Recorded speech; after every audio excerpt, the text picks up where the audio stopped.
தமிழ்நாட்டிற்கு துரோகம் செய்வது பாஜகவின் வழக்கம் எனவும் அதற்கு துணை போவது அதிமுகவின் பழக்கம் எனவும் முதலமைச்சர் மு.க.ஸ்டாலின் விமர்சித்துள்ளார். அதே நேரம் தான் யாருக்கும் அடிமையில்லை என அதிமுக பொதுச் செயலாளர் EPS கூறியுள்ளார்.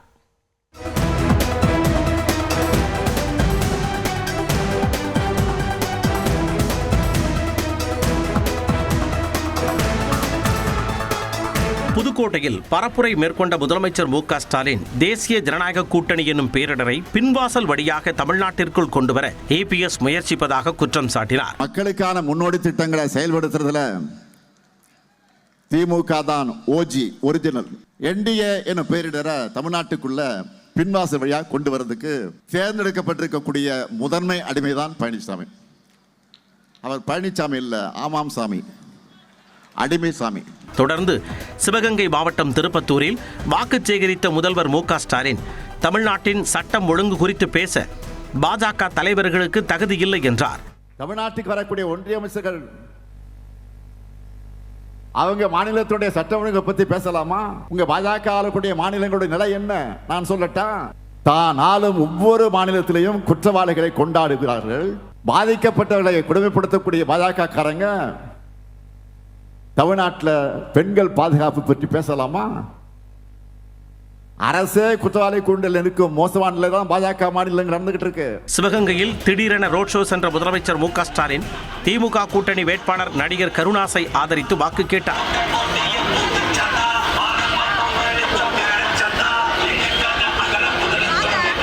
இதேபோல் தஞ்சாவூரில் தேர்தல் பரப்புரையில் ஈடுபட்ட அதிமுக பொதுச் செயலாளர் எடப்பாடி பழனிசாமி விவசாயிகளை வஞ்சிக்கும் கர்நாடக அரசின் துணை முதல்வர் DK சிவக்குமாருடன் இணைந்து முதல்வர் மு.க.ஸ்டாலின் பரப்புரையில் ஈடுபட்டதாக குற்றம் சாட்டினார். நீங்க பாருங்க, காவிரி நதிநீர் பிரச்சனை.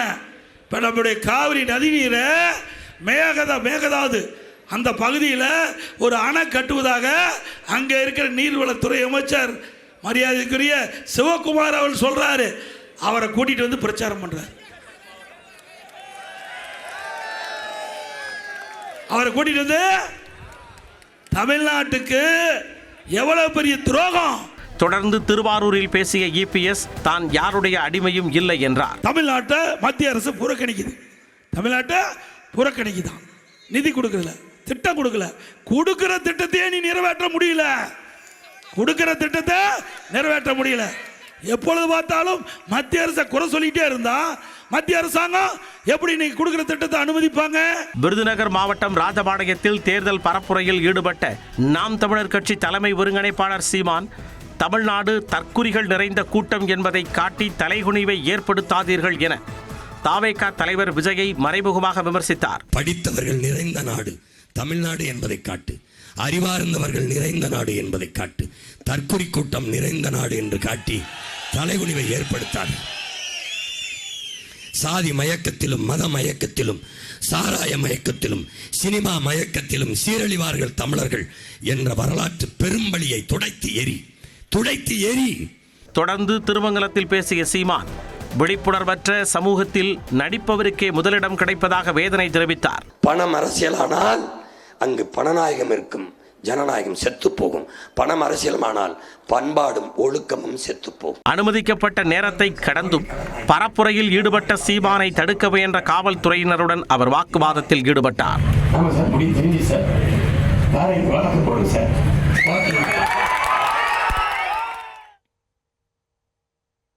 தொடர்ந்து ஒரு நிமிட செய்திகளை பார்க்கலாம். தமிழக லஞ்ச ஒழிப்புத்துறை பொறுப்பு இயக்குநராக துரைக்குமார் IPS நியமனம் செய்யப்பட்டுள்ளார். தமிழக சட்டப்பேரவை தேர்தலை முன்னிட்டு தமிழக லஞ்ச ஒழிப்புத்துறை DGP-யான டேவிட்சன் தேவாசீர்வாதம் அப்பொறுப்பிலிருந்து மாற்றப்பட்டு அவருக்கு பதிலாக ஆயுதப்படை மற்றும் லஞ்ச ஒழிப்புத்துறை DGP-யாக சந்தீப் மிட்டல் நியமிக்கப்பட்டார். இதற்கு கடும் எதிர்ப்பு தெரிவித்து தேர்தல் ஆணையத்திற்கு திமுக MP TR பாலு கடிதம் எழுதினார். அதில் தேர்தல் பணிகளில் ஈடுபடும் அதிகாரிகளை மட்டுமே மாற்றம் செய்ய தேர்தல் ஆணையத்திற்கு அதிகாரம் உள்ள நிலையில் தேர்தல் பணியில் ஈடுபடாத லஞ்ச ஒழிப்புத்துறை DGP-யை மாற்றியதற்கு ஆட்சேபனை தெரிவித்திருந்தார். இதையடுத்து சந்தீப் மிட்டல் ஆயுதப்படை இயக்குநராக மட்டுமே செயல்படுவார் என தேர்தல் ஆணையம் அறிவித்தது. இதனிடையே தமிழ்நாடு உள்துறை செயலாளர் தீரஜ்குமார் மாற்றப்பட்டு அவருக்கு பதிலாக மணிவாசன் உள்துறை செயலாளராக நியமிக்கப்பட்டார். இதையடுத்து லஞ்ச ஒழிப்புத்துறை இணை இயக்குநராகவும் ஐஜியாகவும் உள்ள துரைக்குமாரை லஞ்ச ஒழிப்புத்துறை பொறுப்பு இயக்குநராக நியமித்து புதிதாக பொறுப்பேற்ற உள்துறை செயலாளர் மணிவாசன் உத்தரவிட்டுள்ளார். கன்னியாகுமரி, மேற்கு தொடர்ச்சி மலை மாவட்டங்களில் இன்று மழைக்கு வாய்ப்பிருப்பதாக வானிலை ஆய்வு மையம் கணித்துள்ளது. இது தொடர்பாக வானிலை ஆய்வு மையம் வெளியிட்டுள்ள செய்திக்குறிப்பில், ஒடிசாவின் உட்பகுதிகள் முதல் மன்னார் வளைகுடா வரை தெற்கு சத்தீஸ்கர், வித்ரபா பகுதிகளின் மேல் வளிமண்டல கீழடுக்கு சுழற்சி நிலவுவதாக தெரிவிக்கப்பட்டுள்ளது. இதன் காரணமாக கன்னியாகுமரி, மேற்கு தொடர்ச்சி மலை மாவட்டங்கள் மற்றும் அதனை ஒட்டிய மாவட்டங்களில் ஓரிரு இடங்களில் லேசான மழைக்கு வாய்ப்பிருப்பதாக தெரிவிக்கப்பட்டுள்ளது. கன்னியாகுமரி, திருநெல்வேலி மற்றும் மேற்கு தொடர்ச்சி மலை மாவட்டங்களில் ஓரிரு இடங்களில் நாளை முதல் 17ஆம் தேதி வரை மழை பெய்யக்கூடும் என வானிலை ஆய்வு மையம் கூறியுள்ளது. அதே நேரம் தமிழகம், புதுச்சேரி மற்றும் காரைக்கால் பகுதிகளில் அதிகபட்ச வெப்பநிலை இயல்பை விட 3 டிகிரி செல்சியஸ் வரை உயரக்கூடும் என வானிலை ஆய்வு மையம் கணித்துள்ளது. சென்னையை பொறுத்தவரை இன்று வானம் மேகமூட்டத்துடன் காணப்படும் என்றும், அதே நேரம் வெப்பநிலை 99 டிகிரி ஃபாரன்ஹீட்டை எட்டும் எனவும் வானிலை ஆய்வு மையம் கூறியுள்ளது. இதனிடையே தமிழ்நாட்டில் நேற்று ஈரோடு, கரூர், மதுரை, நாமக்கல், நெல்லை, சேலம், திருப்பத்தூர், திருச்சி, திருவள்ளூர் உள்ளிட்ட 10 மாவட்டங்களில் வெயில் சதமடித்தது. தமிழ்நாட்டில் லாட்டரி டிக்கெட் விற்பனையை மீண்டும் கொண்டு வருவதுதான் மார்டின் குடும்பத்தின் நோக்கம் என உதயநிதி ஸ்டாலின் குற்றம் சாட்டியுள்ளார். லால்குடியில் திமுக வேட்பாளரை ஆதரித்து பரப்புரை செய்த துணை முதலமைச்சர் உதயநிதி அதிமுக வேட்பாளரை விமர்சித்தார். எதிர் வேட்பாளர் யாரு உங்களுக்கு தெரியும்? அதிமுக சார்பா லாட்டரி டிக்கெட். அவங்களுடைய குடும்பத்துடைய ஒட்டுமொத்த நோக்கம் என்ன தெரியுமா? மீண்டும் தமிழ்நாட்டுக்குள்ள எப்படியாவது லாட்டரி டிக்கெட், லாட்டரி தொழிலை கொண்டு வந்து தமிழ்நாட்டு மக்களை சீரழிக்கிறதா அவங்களுடைய ஒரே நோக்கம். வாசுதேவநல்லூர் தொகுதி திமுக வேட்பாளரை ஆதரித்து வாக்கு சேகரித்த அக்கட்சியின் துணை பொதுச் செயலாளர் கனிமொழி, மாநில அரசின் நிதியில் செயல்படுத்தப்படும் திட்டங்களுக்கு மத்திய அரசு ஸ்டிக்கர் ஒட்டிக் கொள்வதாக குற்றம் சாட்டினார். பிரதான் மந்திரி ஆவாஸ் யோஜனா அப்படின்னு ஒரு திட்டம், புரிஞ்சுதா? புரியல, புரியாத பேர் தான் வைப்பாங்க. ஹிந்தி அப்படியும் தெரிஞ்சிடணும் இல்லையா? அதுக்காக அது பேரு பிரதம மந்திரி திட்டம். ஆனா அதுக்கு காசு யாரு கொடுக்கறா? முத்துவேல் கருணாநிதி ஸ்டாலின். 100 நாட்கள் திட்டத்திற்கான நிதியை மத்திய பாஜக அரசு நிறுத்திவிட்டதாகவும் கனிமொழி தெரிவித்தார். தமிழ்நாடு வெர்சஸ் டெல்லி இடையே போட்டி என முதலமைச்சர் மு.க. ஸ்டாலின் கூறுவதன் மூலம் பிரதமர் மோடி மீதான பயம் தெரிவதாக பாமக தலைவர் அன்புமணி கூறியுள்ளார். திருவண்ணாமலையில் செய்தியாளர்களை சந்தித்த அன்புமணி, 1400 கோடியில் கட்ட வேண்டிய திருவான்மையூர் உத்தண்டி மேம்பாலத்தை ஒப்பந்ததாரர்களை மிரட்டி 2100 கோடிக்கு டெண்டர் விட்டுள்ளதாக சாடினார். முதலமைச்சர், நீங்க சாதனைகளை சொல்லி நீ ஓட்டு கேளுங்களேன். என்ன சாதனைகள் சொல்றீங்க? சொல்றதெல்லாம் பிஜேபி பிஜேபி பிஜேபி, இதான் உங்க சாதனையா? இது சட்டமன்ற தேர்தல் முதலமைச்சர் அவர்களே. தஞ்சையில் எடப்பாடி பழனிசாமியுடன் இணைந்து பரப்புரை செய்த அமமுக பொதுச் செயலாளர் டிடிவி தினகரன், ஸ்டாலினும் உதயநிதியும் தங்களை டெல்டாக்காரர்கள் என்று கூறுகிறார்கள் எனவும் அவர்கள் உல்டாக்காரர்கள் என்றும் விமர்சித்தார். ஸ்டாலின் அவர்கள், அவரது மகன் உதயநிதி ஸ்டாலின், நாங்கள் எல்லாம் டெல்டாக்காரர்கள் என்கிறார்கள். அவர்கள் டெல்டாக்காரர்கள், உல்டாக்காரர்கள். சாத்தூரில் பரப்புரை செய்த பாஜக மாநில முன்னாள் தலைவர் அண்ணாமலை, காங்கிரஸ் கட்சிக்கு மட்டும் கூடுதல் இடங்கள் வழங்கியதன் மூலம் யாருக்கு யார் அடிமை என்பது தெரிந்துவிட்டதாக தெரிவித்தார். திராவிட முன்னேற்ற கழகத்தில் எல்லா கட்சிகளுக்கும் சீட்டு குறைக்கப்பட்டிருக்கிறது.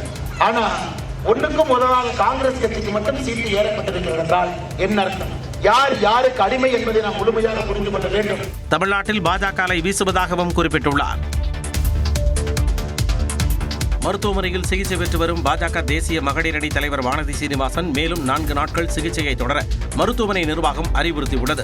கோவை வடக்கு தொகுதியின் பாஜக வேட்பாளர் வானதி சீனிவாசன் வலதுகாலில் ஏற்பட்ட லேசான தொற்று காரணமாக கோவை மெடிக்கல் சென்டரில் மருத்துவமனையில் அனுமதிக்கப்பட்டார். இந்நிலையில் அவருக்கு ஆன்டிபயாட்டிக் மருந்துகள் உள்ளிட்ட சிகிச்சைகள் அளிக்கப்பட்டு 2 நாட்கள் படுக்கை ஓய்வு எடுக்க அறிவுறுத்தப்பட்டதாக மருத்துவமனை நிர்வாகம் தெரிவித்துள்ளது. மருத்துவமனையில் சிகிச்சை பெற்றுக் கொண்டிருந்த போது அவர் எடுத்த மருந்துகளில் ஒன்றிற்கு லேசான அலர்ஜி எதிர்வினை ஏற்பட்டிருப்பதாகவும், இதன் காரணமாக கண்காணிப்பிற்காக அவர் ஐசியு பிரிவிற்கு மாற்றப்பட்டதாகவும் மருத்துவமனை நிர்வாகம் குறிப்பிட்டுள்ளது. தற்பொழுது வானதி பேசக்கூடிய நிலையில் மிகவும் நலமாக இருப்பதாகவும், முழுமையாக குணமடைய குறைந்தது 4 நாட்கள் சிகிச்சை தேவைப்படும் என்றும் மருத்துவமனை நிர்வாகம் அறிக்கை வெளியிட்டுள்ளது. தமிழ்நாட்டில் ஆளும் திமுகவுக்கு எதிரான அலை இல்லை என ப. சிதம்பரம் தெரிவித்துள்ளார். நியூஸ் 18 தமிழ்நாடு தொலைக்காட்சியின் கடம் 2026 நிகழ்ச்சிக்கு பிரத்யேக பேட்டியளித்த முன்னாள் மத்திய அமைச்சர் ப. சிதம்பரம் வெற்றி வாய்ப்பு குறித்து விவரித்தார். அதாவது ஆளுகின்ற கட்சிக்கு ஆதரவாக, ஆளுகின்ற கட்சிக்கு எதிராக ஒரு அலை வீசுவதாக எந்த தேர்தலையும் நாம் பார்த்தது கிடையாது.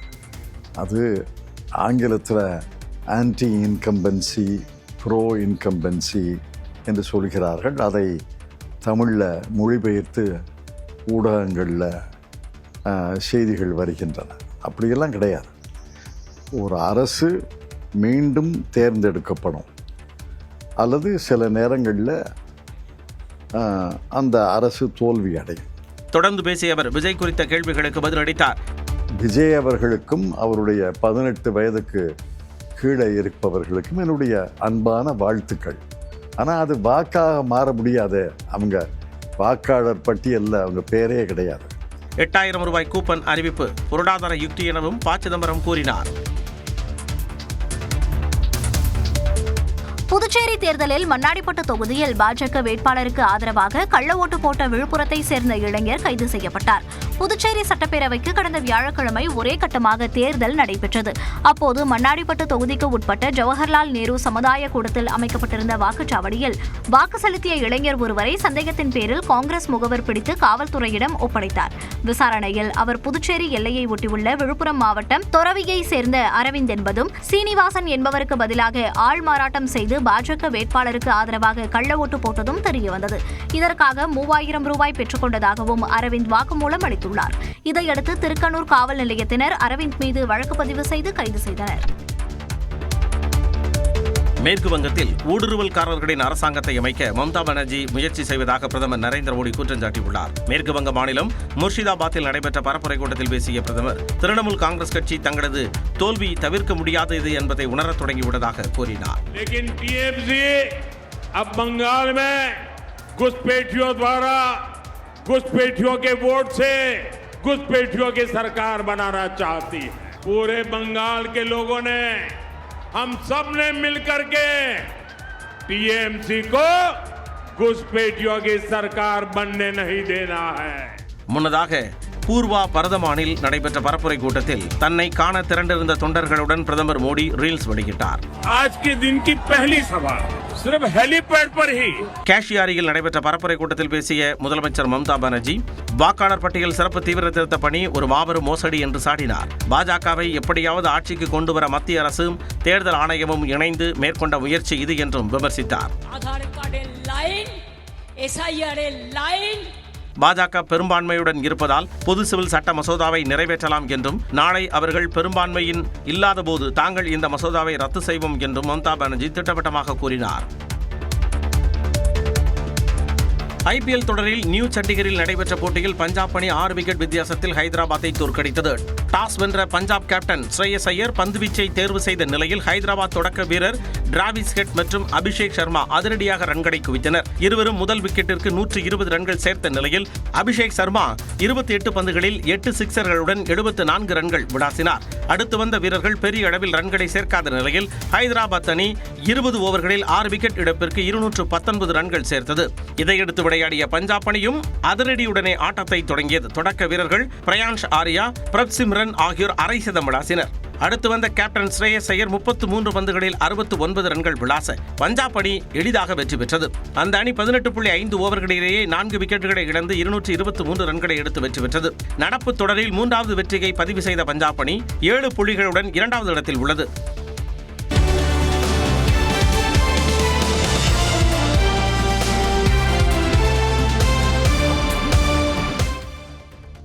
இனி எலெக்ஷன் எக்ஸ்பிரஸ் செய்திகளை பார்க்கலாம்.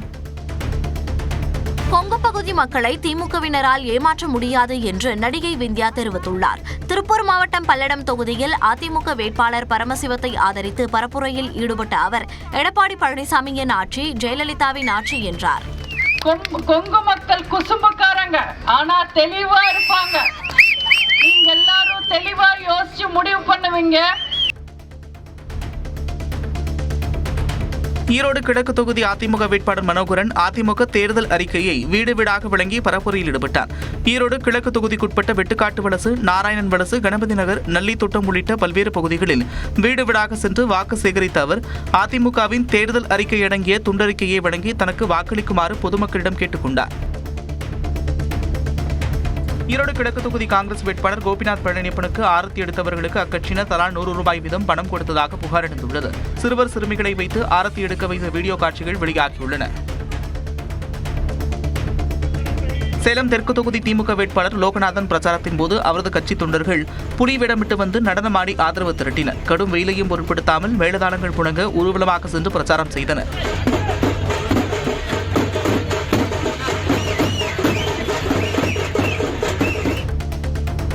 திருப்பத்தூர் மாவட்டம் வாணியம்பாடி சட்டமன்ற தொகுதியில் 2வது முறையாக போட்டியிடும் அதிமுக வேட்பாளர் செந்தில்குமார் கிராமப்புறங்களில் வீதி வீதியாக ஆதரவு திரட்டினார்.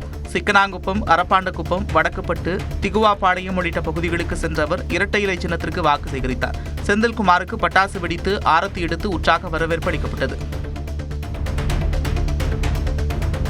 ஜனநாயகன் திரைப்படம் இணையத்தில் வெளியான விவகாரம், தாவேகா தலைவர் விஜய் மற்றும் ஆதவ் அர்ஜுனா நடத்தும் அரசியல் நாடகம் என பாஜக தரப்பில் கடும் விமர்சனம் முன்வைக்கப்பட்டது. மத்திய அமைச்சர் எல் முருகன் மீது அவதூறு பரப்பும் நோக்கில் திட்டமிட்டு இந்த பொய்கள் கூறப்படுவதாக அக்கட்சியின் செய்தி தொடர்பாளர் ANS பிரசாத் அறிக்கையில் குற்றம் சாட்டியுள்ளார். உண்மையை நிரூபிக்க நடிகர் விஜய் CBI விசாரணைக்கு தயாரா என்றும், வில்லிவாக்கம் தொகுதியில் போட்டியிடும் ஆதவ் அர்ஜுனா டெபாசிட் இழப்பார் என்றும் தெரிவித்துள்ளார். அரியலூர் மாவட்டம் குன்னம் சட்டமன்ற தொகுதியில் போட்டியிடக்கூடிய அமைச்சர் சிவசங்கரை ஆதரித்து திராவிடர் கழக தலைவர் கி வீரமணி பரப்புரையில் ஈடுபட்டார். செந்துறை அண்ணா சிலை அருகே பேசியவர் எடப்பாடி பழனிசாமி தோல்வியை உணர்ந்து விட்டதாக கூறினார். நிதிஷ்குமார் என்ற ஒருவரை சொன்னார்கள், ஆனால் இன்றைக்கு அவர் காணாமல் போயிட்டு அதே கதிதான் நம்மளுக்கு சொல்றாங்க. நீங்கள் நம்பி ஏமாற்ற வேண்டாம், உங்களை நம்பி அவர்கள் ஏமாற்றுவதற்கு தயாராக இல்லை. ஆகவே இதையெல்லாம் கொண்டு வர வேண்டும். அந்த எடப்பாடியார் தோல்வியை உணர்ந்து விட்டார். கடலூர் மாவட்டம் நெய்வேலி தொகுதியில் திமுக வேட்பாளர் சபா ராஜேந்திரன் மக்களை நேரடியாக சந்தித்து தீவிர வாக்கு சேகரிப்பில் ஈடுபட்டார். பெருமாத்தூர், இந்திரா நகர், பொன்னங்குப்பம் உள்ளிட்ட பகுதிகளில் அவர் பிரச்சாரம் செய்தார். சபா ராஜேந்திரனுக்கு மாலை அணிவித்து ஆரத்தி எடுத்து பட்டாசு வெடித்து உற்சாக வரவேற்பு அளிக்கப்பட்டது. காஞ்சிபுரம் மாவட்டம் உத்திரமேரூர் தொகுதியில் பரப்புரையில் ஈடுபட்ட திமுக வேட்பாளர் சுந்தருக்கு 2 JCB வாகனத்தில் மலர் தூவியும் தொண்டர்கள் உற்சாக வரவேற்பளித்தனர். உத்திரமேரூர் தொகுதியில் திமுக சார்பில் போட்டியிடும் சுந்தர் திருமுக்கூடல் கிராமத்தில் வாக்கு சேகரிப்பில் ஈடுபட்ட போது 50க்கும் மேற்பட்டோர் பூரண கும்பமரியாதை அளித்து வரவேற்றனர். இதைத் தொடர்ந்து 2 JCB வாகனங்களில் கொட்டி வைக்கப்பட்ட பூக்களை அவர் மீது தூவியும் வரவேற்றனர். விருதுநகர் சட்டமன்ற தொகுதியில் போட்டியிடும் அதிமுக வேட்பாளர் VG கணேசன் பள்ளி வாசலில் தொழுகை முடித்துவிட்டு வெளியே வந்து இஸ்லாமியர்களிடம் வாக்கு சேகரித்தார். விருதுநகர் தொகுதியில் அதிமுக சார்பில் போட்டியிடும் VG கணேசன் நகராட்சிக்கு உட்பட்ட பல்வேறு பகுதிகளில் பரப்புரையில் ஈடுபட்டார். அப்போது பாவாலி சாலையில் உள்ள பள்ளிவாசல் அருகே ஜமாத் நிர்வாகிகளை சந்தித்த அவர் இஸ்லாமியர்களுக்கு என்றென்றும் அதிமுக பாதுகாப்பு அரணாக இருக்கும் என கூறி வாக்கு சேகரித்தார். கள்ளக்குறிச்சி மாவட்டம் சங்கராபுரம் தொகுதியில் போட்டியிடும் தாவேக வேட்பாளர் ஜெகதீச பாண்டியனுக்கு பூக்கள் தூவி பொதுமக்கள் உற்சாக வரவேற்பு அளித்தனர். சங்கராபுரம் சட்டமன்ற தொகுதிக்கு உட்பட்ட மேலப்பட்டு, கீழப்பட்டு, மூரார்பாளையம், நெடுமானூர் உள்ளிட்ட பல்வேறு கிராமங்களில் தாவேக வேட்பாளர் ஜெகதீச பாண்டியன் தீவிர வாக்கு சேகரிப்பில் ஈடுபட்டார். அப்போது பொதுமக்கள் பூக்களை தூவி மேளதாளங்கள் முழங்க ஆரத்தி எடுத்து அவரை வரவேற்றனர்.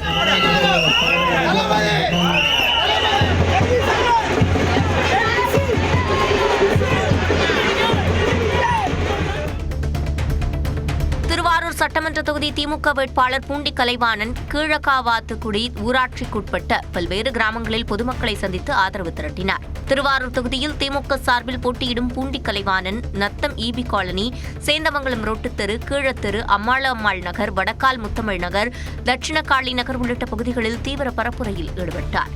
அப்போது அவருக்கு பொன்னாடை போர்த்தியும் ஆரத்தி எடுத்தும் உற்சாக வரவேற்பு அளிக்கப்பட்டது.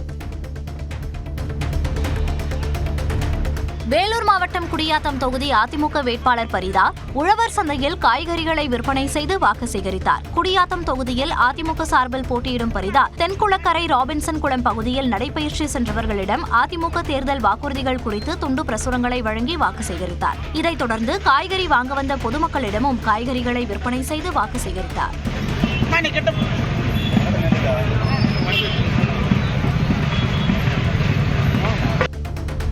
திருப்பத்தூர் மாவட்டம் வாணியம்பாடி சட்டமன்ற தொகுதியில் இந்திய யூனியன் முஸ்லிம் லீக் வேட்பாளர் சையத் ஃபாரூக் தீவிர வாக்கு சேகரிப்பில் ஈடுபட்டார். வாணியம்பாடி தொகுதியில் இந்திய யூனியன் முஸ்லிம் லீக் சார்பில் போட்டியிடும் சையத் ஃபாரூக் வளையாம்பட்டு, ஜாஃப்ராபாத், பத்தாம்பேட்டை, தேவஸ்தானம் உள்ளிட்ட பல்வேறு பகுதிகளில் திமுக அரசின் சாதனைகளை எடுத்துக் கூறி வாக்கு சேகரித்தார்.